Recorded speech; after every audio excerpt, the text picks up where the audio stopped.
Well, hello, that's me again. Today is January 8th. It's Monday. Happy Monday to all of you. But I will start with the really sad news. And this is, uh, completely related to what I'm about to talk to you. We lost great Der Kaiser, Franz Beckenbauer. The man who graced the game for so long, a legendary player of the Bundesmaschine, Mannschaft, Germany, German football team at the peak of its might. And sadly, this man,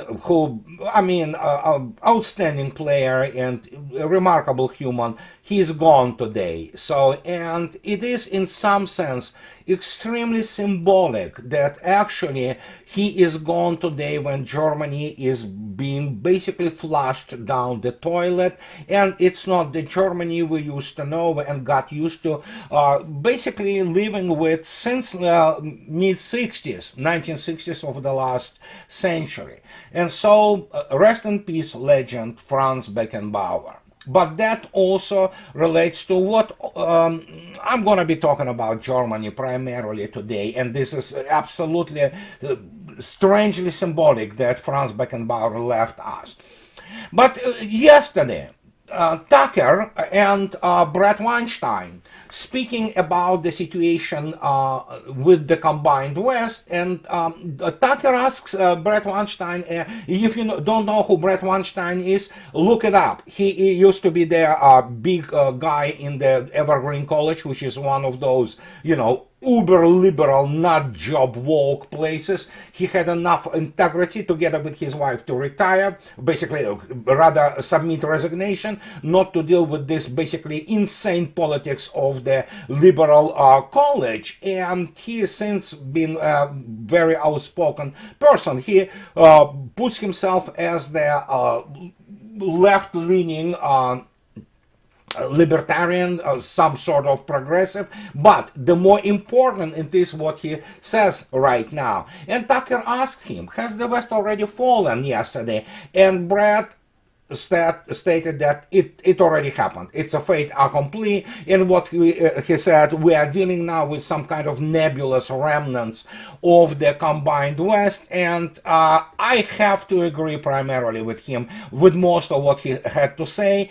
And as you know, what those proverbial frogs in the kettle, when the slow on the slow burner, we begin to feel it, but we still many. I know that it happened. I wrote my third book, basically was already kind of on the the last, so to speak, inch or two before the process started and accelerated. But like this proverbial frog, many people still do not recognize. Although, as we talk about Germany today, you already know that the strike started, all national strike already in Germany. You have farmers blocking the streets. It's pretty large happening there. And of course, it's all about the policies which Germany, brought it on itself. And many people right now, when they look at the news about this, they saying, you know what, when Germany, which was the main beneficiary of the euro as a currency and the whole thing, European Union was basically revolving around Germany and its ability to suck on those unfortunate victims, such as Greece, for example. Now, obviously, very many people begin to look, well, with a certain feel of Schadenfreude, looking at Germans and how they begin to suffer. And it will not stop, as I already stated. Guys, we crossed into the new territory. Nothing gonna be the same. If anybody believes that, hey, yeah, we're gonna elect some other people, and they will fix it, no, they will not. Because basically whatever you will be electing will be the same old, just different iterations. And so when you look today at Germany, it is a complete economic basket case. And while it's only starting to go that bad, it's gonna be much worse than that. And this is basically turns out into me explaining and reviewing countries of the Europe, of the old continent. Last video was about Great Britain. Today it happened so that it's about Germany. But let's start with basically very important thing in terms of their German intentions and how they view basically, Russia and their special military operation. And but before we go, I still have to point out to this thing. This is very much resonates with what Brett Weinstein and Tucker spoke about yesterday. We have to talk about this guy. And Pentagon didn't inform Biden White House for days about Austin's hospitalization. And his deputy didn't even know that she was basically carrying out partial, as subordination goes in chain of command, the basically duties of the guy who just disappeared. And look at this. There is obviously National Security Advisor Jake Sullivan and other senior White House aides didn't know of Austin January 1 hospitalization until the Defense Department sent over word January 4. Two other U.S. officials said. Sullivan informed Biden shortly after DoD Thursday notification. So what we observe here, what I've been writing for years now, that America is ungovernable. And if in terms of the Trump administration, he was completely manipulated and sabotaged by the neocons, which incidentally he also brought with him. So here we have the situation when you literally have the guy who is in charge of the America's defense, and the administration doesn't even know that he disappears from the horizon, so to speak. And the question, of course, now they begin to play with all those, spin doctors about that he was commanding or whatever, doing his duties remotely over computer. So, but that explains to you what anybody, for example, in Russia, yesterday concluded that it's over. I mean, the government, the cabinet actually disintegrates because obviously it's split now in different factions which are at, the throats of each other. And this is unprecedented. It's a third world level of governance, or rather lack thereof. And when you National Security Advisor doesn't know that basically the Minister of Defense, which is Secretary of Defense, is gone. I mean, guys, it's you probably will find better, some better governing somewhere else, for example, in Africa or South America than that. It's just absolutely unprecedented. So they are going at the throats of each other. Obviously, all different factions, but primarily all of them are neocons, and they just decide who gets more power. But if that hasn't been enough, now we have these guys, Germans, so, and Germans have this, how to put it politely, aggression streak now, suddenly. And here we have this situation. The Bild, well, whatever you say, but at least they report yesterday important news. And look what it tells us about. That is why I'm saying that I agree with Brett Weinstein and Tucker, and I know that Germany is done. For example, Bild reports yesterday that in Bild's great politician ranking, Federal Defense Minister Boris Pistorius, 63 from Social Democrats, took first place with a large lead after 2 years in office. Head of government Olaf Scholz, who is 65, on the other hand, is the most unpopular chancellor of all time. What is funny and why I'm saying it's not gonna change anything, and Germans will probably, if they had the chance, they would like and applaud this guy because he was spun by the Lügen press in Germany. Look what they say. So Bild basically gets their poll numbers, and look at this. Almost 2/3 of Germans, 64.3%, want Olaf Scholz to give the chancellery to Pistorius. Only 24.76% are opposed, 11.2% did not figure. Even the SPD supporters are supporting the change from Scholz to Pistorius. Well, on the Sunday question 2, the SPD would immediately benefit from the popularity of Lower Saxony.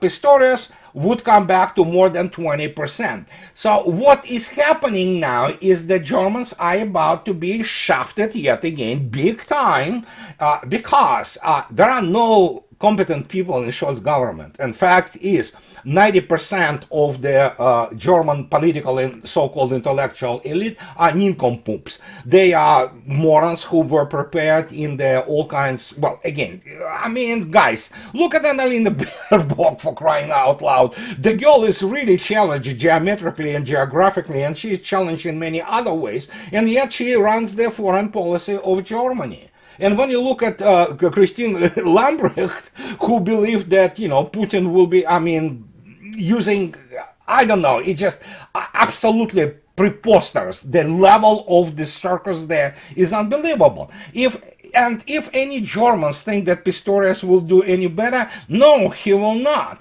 And let's take a look at Mr. Pistorius' CV. This is remarkable. So, Mr. Pistorius, Boris Pistorius, he basically born in March 1960, and look at his education. After taking his Abitur in the Ernst Moritz Arndt Gymnasium in Osnabrück, he was conscripted to military service in Bundeswehr. It's 1 year service, so he was a grunt there, before taking up law studies at the University of Münster and Osnabrück University, and also for a brief period at the Catholic University of the West. So, well, guess what? The guy is a lawyer, and he has zero serious military background. He was I don't know what he was, so some kind of grunt in Bundeswehr. And guess what? His remarkable accomplishments are, get this, I don't know why they even put these things together in Germany. It's like they want to be laughed at and, ridiculed all over the world. He was the state minister of the Interior and Sports.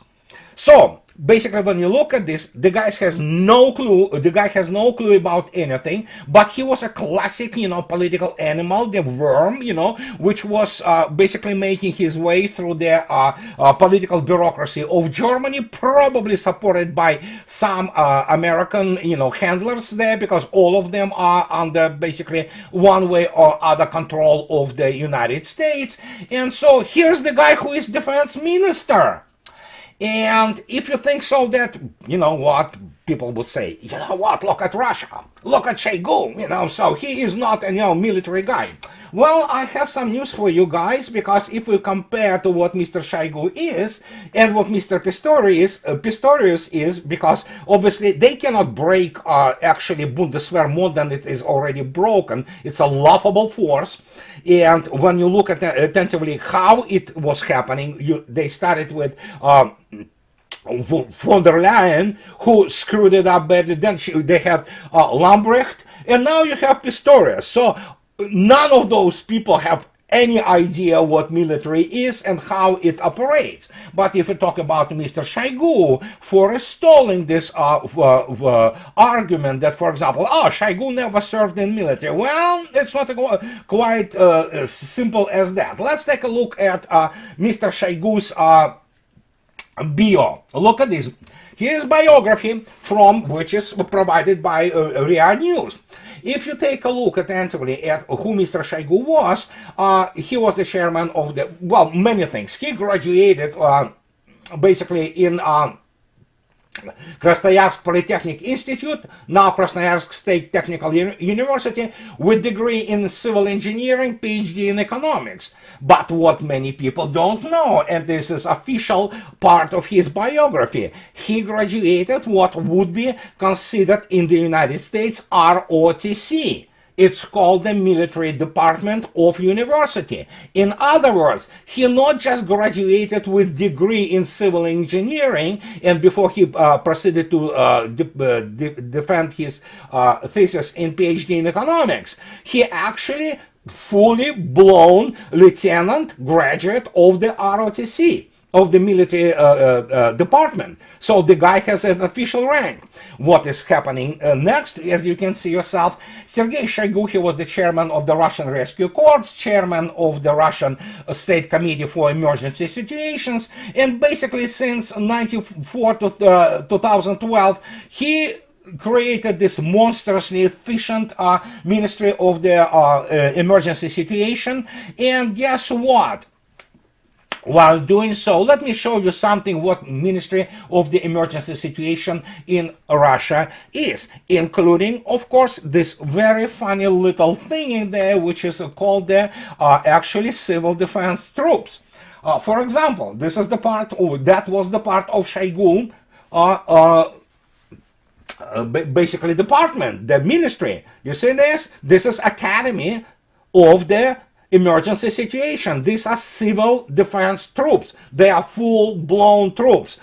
Basically, at that time when Shoigu was doing the reform there, they incorporated more than 20,000 of them. Now they are actually full-blown military, but not under the Ministry of Defense command. These are the guys who are armed, and they conduct things which are ranging from civil defense to the territorial defense to all kinds of things like that. And they have even their academy of the civil defense. It's a very prestigious institution, and yes, guess what? You go there and you get there all those ranks, which are ranks per EMERCOM, Emergency Ministry of Russian Federation. This was Mr. Shoigu's actually, department, so to speak. He was running it. Guess what? He had truckload of generals and senior officers, some of them my good acquaintances, and I can tell you, up to the level of, for example, the commanding of the strategic missile submarines, former ones, and they spoke to Shoigu. And they served under his command in Ministry of the Emergency Situations, and let me tell you, many of them, they say that he is a genius, which, you know what, when you look attentively at how he was started to shape and continues to shape the Russian Ministry of Defense and Russian armed forces, yeah, I can totally believe this. So the guy is a serious defense minister. But when you compare to Mr. Pistorius, well, there you go. There's no comparison. But if that hasn't been enough, now we have suddenly Germans talk about, Pistorius, is going to be the big dude. But now we have this situation. Suddenly, the Prime Minister of Bavaria called for the supply of German missiles to Ukraine. He is talking obviously about the Taurus cruise missiles to Ukraine. What is Taurus? Taurus is the subsonic, land attack missile, which is pretty much standard for any kind of the standoff weaponry. It is very slow. It's something on the order of the cruise speed is something like Mach 0.7. It has the same old updates on their GPS, relies on GPS. And of course they have this now intuitive navigation, which is basically they can reassign the targets while it flies somewhere, and it has this classic optronic, whatever, MDAC, whatever the name of this stupid abbreviation of the basically matching the optronic picture of the area. That's how it actually approaches its target and then attacks it. It is pretty low flying missile. So this guy, Prime Minister of Bavaria, says that, early number of representatives of a number of German parties, the Free Liberals, the Greens, obviously, and the opposition Christian Democratic Union, called on the Chancellor Olaf Scholz to supply Ukraine with Taurus, and representatives of the latter to openly talk about the need to strike deep into Russian territory. So the guy who wants to strike Russian territory is Bavarian Prime Minister Markus Söder. Markus Söder is obviously a moron, as most of them are in the German politics. But look at let's take a look at the guys who run Germany, or rather they destroy it. As you can see yourself, guess who he is? He studied law at the University of London-Nuremberg from 1907 with a scholarship from Konrad Adenauer Foundation. So he is a classic American creature, and you know what? If he wants to strike deep into Russian territory, he better start looking at new identity, or for that matter, new identity for Germany. And here we have to understand that when I talk about, for example, last time UK and basically disintegration of the competence and elites in the United Kingdom, Germany is not much better, and so, well, I'm not so sure that if it's even better. it's much worse because Germany is completely denied its sovereignty. It is not the subject of the foreign policy, it's an object. And the only thing they can do is just, puff and huff and, threaten Russians. So that explains why Russia will not talk to Germany in a long time anymore. And those people in Germany who try to maintain some contact, and of course those thousands of Germans who immigrate now to Russia and are met with open arms, it's not going to change anything really. So until, of course, this whole strata of these people, including, for example, in the United States, who also are destroying United States as I speak, are removed from power. How it is going to happen, I don't know. I just know that these people are, as Mr. Weinstein spoke to Tucker. You listen attentively to this 7-minute segment. It's very, very good. It explains to you. And he says, which is really interesting, that they might not necessarily, bear all those evil desires by design or with intention. It's just that they're so stupid they don't understand what hell they are unleashing. So Mr. Soderbergh is same type of the guy. But he needs to really understand what Germany is. Although, let me put it this way, even Newsweek reports that Germany needs to send those, Taurus, missiles. It was yesterday. Pressure is mounting on German Chancellor Olaf Scholz to give the green light for long-range Taurus missiles. That would be a significant boost to Kyiv weapons arsenal for striking critical Russian assets far behind the front lines. So they will not succeed much because they will be, most of them anyway, will be intercepted. But if Germany continues to insist that it wants to strike deep into the Russian territory, what can I say? I mean, that just confirms the fact that, they learn nothing about World War II. But this time Russians are not gonna be going to Berlin and trying to denazify it. No, if things going this way, I'm pretty sure on some lower intelligence or diplomatic levels, they have been already told to them what they might expect. And again, the question is, they want to fight the war. Fight the war with what? And here comes one of the mythologies of Germany. Remember this? Yes, those tanks, they do not really feeling well. And when you look at this, that Kyiv problem with the German breakdown tanks, it's Spiegel that Russian shelling is one of reasons for this, but not the only one. What is behind the failure? Well, behind the failure is the fact that Leopard 2 is actually, it sucks. And it's just, okay, let me put it this way. If you go, for example, and go to the Bundeswehr page, and you talk about this latest, newest version of the Leopard 2 A7V main battle tanks. And they talk about this, in November 2020, the new battle tank passed one of the last testing during the tactical survivability testing. So, and guess what? In 2023, the Thuringen Battalion will be part of NATO's Very High Readiness Joint Task Force, and a total of 104 Leopards main battle tanks are to be handed over to Bundeswehr in the next 3 years. They're handing them, they suck, and guess what? Now Germans have to face the reality that they're not that good. They're not that good at military stuff anymore. And especially, as you already know, the Leopard became the butt of the jokes because, there is no equipment which Germans or Americans or can create which will survive a Cornet, let alone modern Russian guns, and let alone modern Russian UAVs, and such as the loitering munition as Lancet.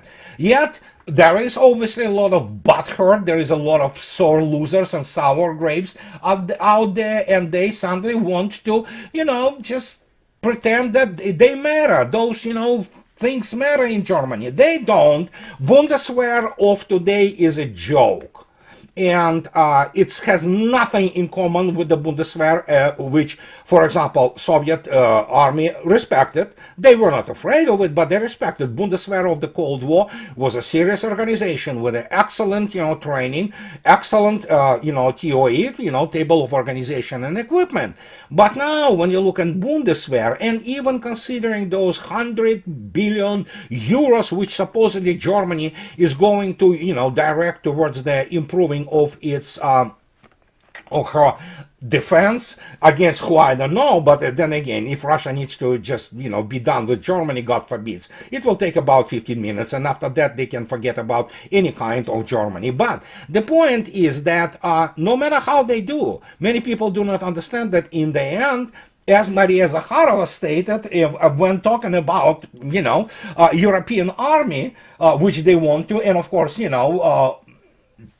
the issue about those joint force in Europe, she asked a very legitimate question. Look at this. This is the question she asked.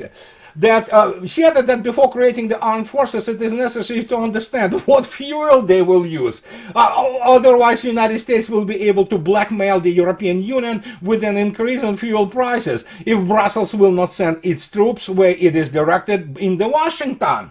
So, and she nails it, and that whatever the sums of Germany actually tries to direct to whatever they want to do, I mean, probably produce, instead of 104 tanks in 3 years, like 120, okay, that's gonna make the difference, I would say. So when you look at them, and especially when you look at the fact that they basically cut themselves off, from Russian cheap energy, no matter what you do, you're gonna be, mostly those funds will be eaten by, obviously, inflation and huge energy prices. Germany is done. Germany is going to be, well, not going to be, it is happening as we speak. It's sacrificed on the altar of America needs to eat too ideology, you know what? So, and if those people didn't understand what is happening, what can I say? If you take a look now at, for example, tank forces of the Bundeswehr, they have like couple hundred tanks, different versions. So, and yeah, I don't think so they will do that well, producing more tanks or increasing the rate of production. The other thing which is even funny, and what can I say? Here are Luftwaffe planes. It's from Wikipedia, but you know what? It's generally correct, plus minus, give and take. Look at this Luftwaffe, which is in present, to 2023 rather. Wow, we have Panavia Tornado, 68 of them, to be replaced by F-35 Lightning. Absolutely. Now you have Eurofighter Typhoon, 141, 38 on order. So Panavia Tornado they are old planes. They barely fly. Most of them are not flyable and are used, which is a known fact, reported widely, of Germans using them for the spare parts. Same goes to the Typhoons, which of course half of them probably is flight worthy. The others, they just use them for the spare parts. And then, of course, they ordered 35 F-35s. Here comes the issue. Yeah, in reality, they probably will have about, 100 at best flyable combat aircraft. Well, it's not impressive, to put it politely, and Germany cannot produce combat aircraft on its own. That's another funny thing. And it will not be allowed to develop it, the same as it will not be allowed to generate much production of the already discredited, humiliated Leopard tanks. I mean, don't matter what you do. I mean, if you read the description on the Bundeswehr side about those Leopards, guess what? They say they're perfect for exploiting, battlefield, especially which consist of the rolling hills. Oh no, so they want to fight in the ideal conditions. How about what I stated, they are breaking down, and essentially their resource is reduced from declared 100,000 kilometers to 10,000. After 10,000 kilometers, they break down and they cannot get them out of the freaking, repair shops. And when you look at this, this is what Germany has become. It's a butt of the joke. And if they think that their reputation of Leopard tanks is great, they really, wake up and smell the reality. And United States is really gladly rubbing hands, because after that, it will be pushing whatever the United States will try to do in terms of restarting the production of their Abrams, which is still the same garbage basically as Leopard 2. It is not designed for the real war, and as Russian operators greatest of Kornet said, and Russians who have the acquaintance with those tanks, they say they know much better than Leopard. Actually, they're not probably worse than that. And all those, Chow bomb armor, all kinds of those things. Yeah, nothing beats Kornet. Again, as already stated, nothing beats Vikhar, and nothing beats other, especially Shaitan, Shaitan being the Arabic word for the devil weapons such as Hermes. So, and, or item 305, which is, how can I, Lemur? Good luck. So, but when you look attentively what has been done to the armed forces of Germany, and armed forces being, of course, the reflection of the society as a whole, you need all signs and all indications to understand what happened to the combined West. It is over. And how it will proceed from here, I don't know. Don't ask me. But, we're going back to the very symbolic, a very sad passing of one of the greatest who ever played the game, Franz Beckenbauer. And considering that Mannschaft, Bundesmaschine, Germany national team last 2 World Cup, it was a complete shame. It was a disaster. Nobody ever would imagine the Germans would fail so miserably at the game at which they literally were one of the rulers, especially when Beckenbauer was playing it or when he was coaching great German team in 1990. But that's what Germany today.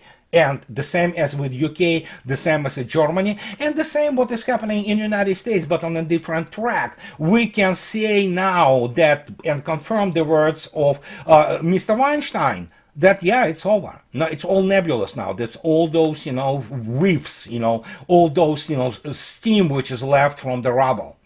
And this is what I wanted to tell you today, guys. And and usually, in conclusion, those who like what I do, please subscribe to my channel. And those who can afford, please support me on Patreon or buy me a coffee or two. And what can I say? Have a nice week. I'll talk to you later, guys. Bye-bye.